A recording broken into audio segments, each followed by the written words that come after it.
रिश्वतखोर बहू। ये क्या बात हुई? तुझे पता भी है तो क्या बोल रही है बहू? एकदम सही बोल रही हूँ। अगर आपको मुझसे अपनी इन ऐंठन भरे घुटनों की मालिश करानी है तो मुझे वो देना पड़ेगा जो मैं मांग रही हूँ। एक हाथ दो और दूसरे हाथ लो, सिंपल। बहू हूँ, इसका मतलब ये नहीं कि नौकरानियों की तरह काम करूँ। ये है अमृता और उसकी सास रेखा। अमृता एक नई नवेली बहू है जिसकी शादी कुछ दिनों पहले ही रेखा के बेटे माधव के साथ हुई है। वैसे तो अमृता दिल की बहुत अच्छी है, लेकिन वो कहते हैं ना कि खून का रंग तो दिखता ही है। बस वही डॉन की बेटी होने का रंग यहाँ अमृता में भी दिख रहा है, जो है रिश्वत लेना। जी हाँ, काम चाहे कितना भी छोटा या कितना भी बड़ा क्यों ना हो, हमारी अमृता बहू बिना रिश्वत लिए कुछ नहीं करती। चलिए देखते हैं आगे इनके साथ और क्या क्या होता है। रेखा और अमृता को लड़ते देख ससुर प्रेमचंद वहां आता है और कहता है, अरे क्या हुआ? काहे इतना तिल मिला रही हो रेखा? अरे कुछ बोलोगी भी या कानों में हड़ताल हो रखी है तुम दोनों के?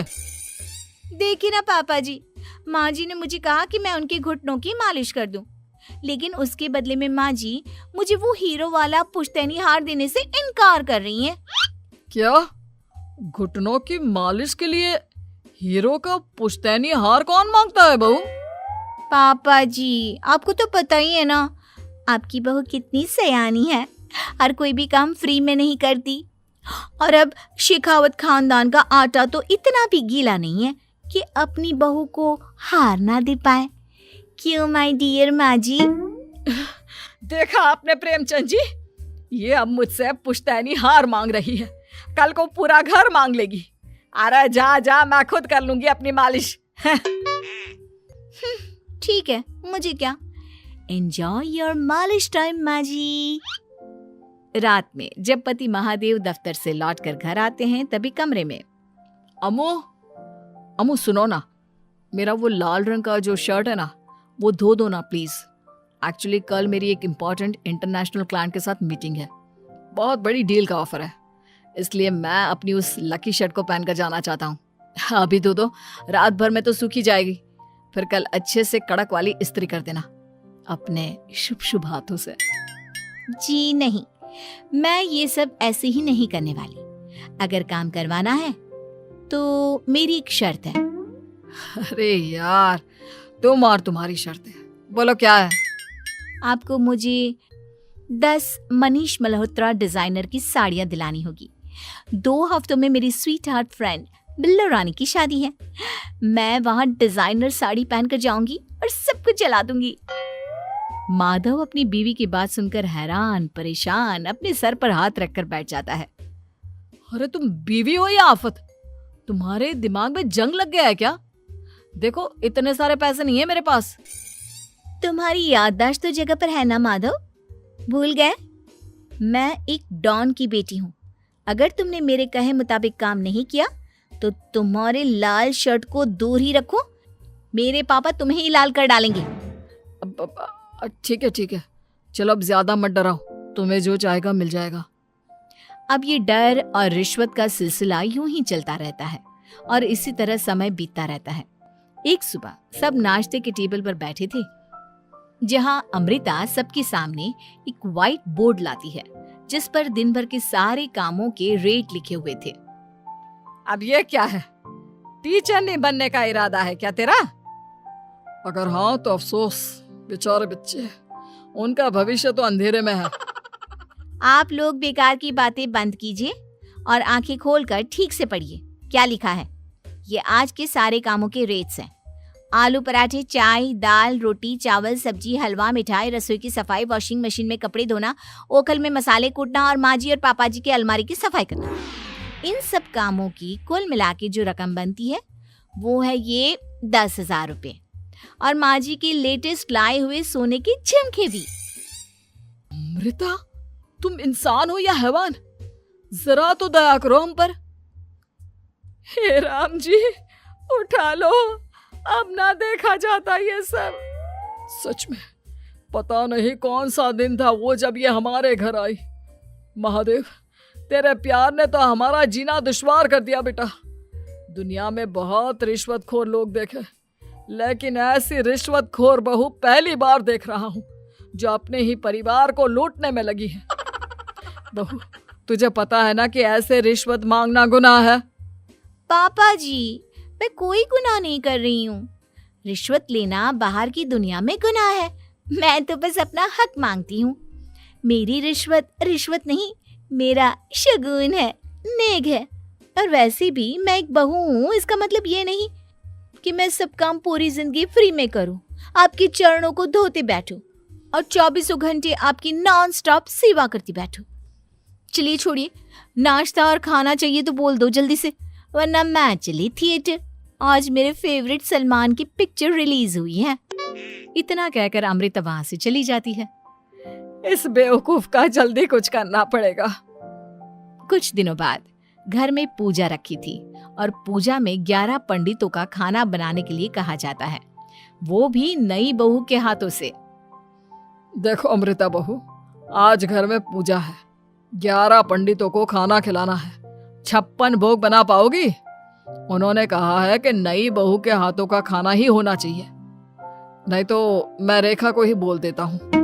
ओ कम ऑन पापा जी, खाना तो मैंने फ्री फंड में अपने घर में भी कभी ना बनाया, तो अब आपको क्या लगा कि पूजा का नाम लेकर आप मुझे अपनी झांसी में फंसा लोगे? अरे कल मुही, बस अब बस, पहले सुन भी ले क्या कह रहे हैं हम। तुम्हें जितने पैसे चाहिए, जितने तोहफे चाहिए, सब ले लेना, बस पूजा पाठ में कोई बाधा नहीं आनी चाहिए। ओहो, ये हुई ना समझदारी वाली बात। ठीक है, अब आप लोग निश्चिंत रहिए, मैं ऐसा खाना बनाऊंगी कि उन 11 पंडितों की 11 पुश्तें भी मेरे खाने के स्वाद को याद रखेंगी। अमृता पंडितों के लिए खाना पकाती है और पूजा संपन्न होने के बाद उन्हें केले के पत्तों पर खाना परोसती भी है, जिस पर खाने का पहला निवाला खाते ही वो क्या भोजन है। हम इतनी जगहों पर जाते हैं, लेकिन इतना अच्छा स्वाद तो काफी मुश्किल से चखने मिलता है। रेखा जी, प्रेमचंद भाई साहब, आप लोग सच में भाग्यवान हो कि आपको इतनी सर्वगुण संपन्न बहू मिली है, जिसके हाथों में साक्षात माँ अन्नपूर्णा विराजती है। सर्वगुण संपन्न, सबको संपन्न कर देगी यह खूंखार औरत। कुंडली मार कर बैठ गई है मेरे बेचारे बेटे के जीवन में। एक मिनट, अरे ये बात मेरे इस बूढ़े दिमाग में पहले कैसे नहीं आई? इस अमृता की बच्ची को मैं अपने घर से बाहर कैसे निकालूं? इसका उपाय तो पंडित जी के पास जरूर रहेगा। रेखा अगले दिन पंडित जी के पास जाकर उन्हें अमृता के बारे में सब कुछ बता देती है, जिसे सुन पंडित जी भी परेशान हो जाते हैं। अरे अरे अरे अरे अरे, ऐसी बहू तो 7 जन्मों में भी किसी को नसीब ना हो भगवान। देखिए रेखा जी, आपकी रिश्वतखोर बहू और आपके बेटे की कुंडलियों को जोड़कर देखा है मैंने, लेकिन इसमें तो यही बता रहे हैं कि ये आपके जीवन से कभी नहीं जाने वाली। इसलिए उससे सुधारने के लिए जल्दी आप लोगों को ही कुछ करना होगा, नहीं तो एक दिन वो आप लोगों को कंगाल करके ही दम लेगी। नहीं नहीं, ऐसा हरगिज नहीं होगा। मैं कुछ करूंगी, हाथ पे हाथ धरे नहीं बैठूंगी मैं। वहीं घर पर अमृता को ये पता चल जाता है कि उसकी सास रेखा पंडित जी के पास उसकी और महादेव की कुंडलियां लेकर गई थी, और इस पर जब रेखा घर लौटती है तब वाह माँ जी वाह, बहुत ही ज्यादा सयानी निकली आप तो। लेकिन मैं आपको एक बात बताना चाहती हूँ कि मेरी और महादेव की कुंडलियां जोड़कर पूजा पाठ और हवन करके भी कुछ नहीं मिलेगा, क्योंकि मैं ऐसी बला हूँ जो आप सबकी जिंदगियों से अब कभी नहीं टलने वाली, फिर चाहे आप कितने भी टोटके हवन या उपाय कर लें। तो खुद को समझती क्या है रे बदतमीज, तुझसे बात करना तो दूर, मुझे तो तेरी शक्ल देखना भी नहीं पसंद। अब सास बहू के बीच एक अनकहा सा युद्ध छिड़ जाता है। दिन बीतने लगते हैं, लेकिन एक दिन अचानक रेखा की तबीयत हद से ज्यादा खराब हो जाती है और उसे सांस लेने में भी काफी दिक्कत और परेशानी महसूस होती है। जब उसे डॉक्टर के पास ले जाया जाता है तब डॉक्टर चेकअप करके कहते हैं, देखिए, मैंने सारे टेस्ट करके देख लिए हैं और रिपोर्ट्स को क्रॉस चेक करके ये पता चला है कि रेखा जी को गंभीर दिल की बीमारी है। उनके फेफड़ों में भी काफी सूजन आ गई है। उनका जल्द से जल्द ऑपरेशन करना होगा, वरना आई एम सॉरी टू से उन्हें बचाना मुश्किल हो जाएगा। ये खबर सुनकर प्रेमचंद और माधव दोनों हक्का बक्का रह जाते हैं। लेकिन डॉक्टर साहब, कितने पैसे लगेंगे ऑपरेशन के लिए? और उसके बाद रेखा पूरी तरह ठीक तो हो जाएगी ना? जी हाँ, इस ऑपरेशन के बाद वो बिल्कुल ठीक हो जाएंगे, लेकिन वो तभी हो सकता है जब ऑपरेशन टाइम से हो पाएगा।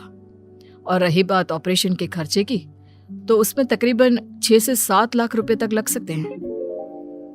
जहां एक तरह सब रेखा की तबीयत और ऑपरेशन को लेकर परेशान होते हैं, वहीं घर पर रेखा को बिस्तर पर देखकर भी अमृता के अंदर जरा भी दया नहीं आती। ओ माँ जी, ये अपना फालतू का मेलोड्रामा बंद कीजिए ना आप। मुझे पता है आपको मुझे रिश्वत नहीं देनी है और घर के सारे काम मुझसे मुफ्त में करवाने हैं, इसीलिए आप ये सब कर रही हो ना।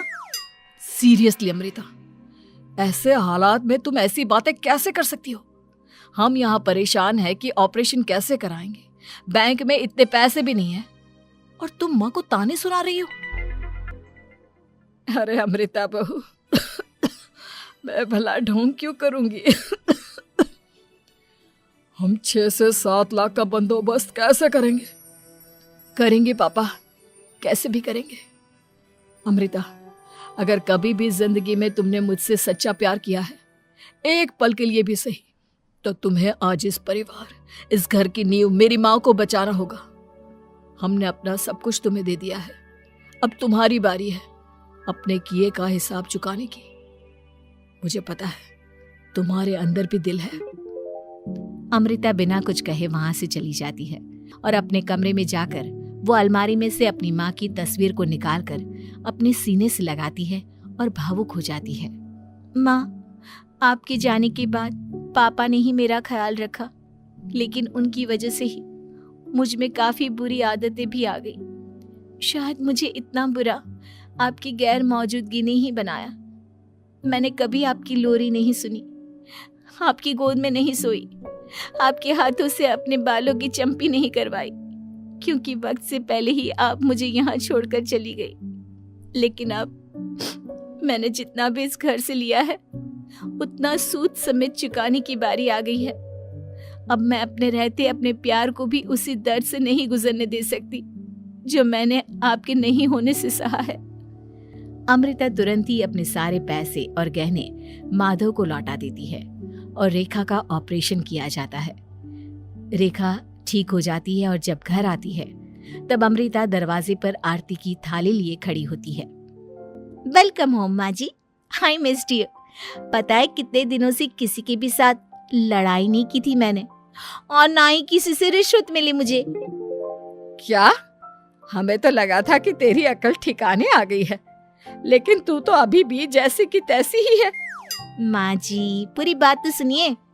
हाँ, ये सच है कि मैं रिश्वत लिए बिना नहीं रह सकती लेकिन अब ना मेरी रिश्वत बदल गई है। अब मुझे हर काम के बदले झप्पी, अपनापन, प्यार और अपनी इस माँ का दुलार चाहिए। ये सब तो हम तुझे भर भर के दे सकते हैं बेटा। पूरा घर एक साथ अमृता को जोर की झप्पी देता है और सब हंसते मुस्कुराते घर के अंदर चले जाते हैं।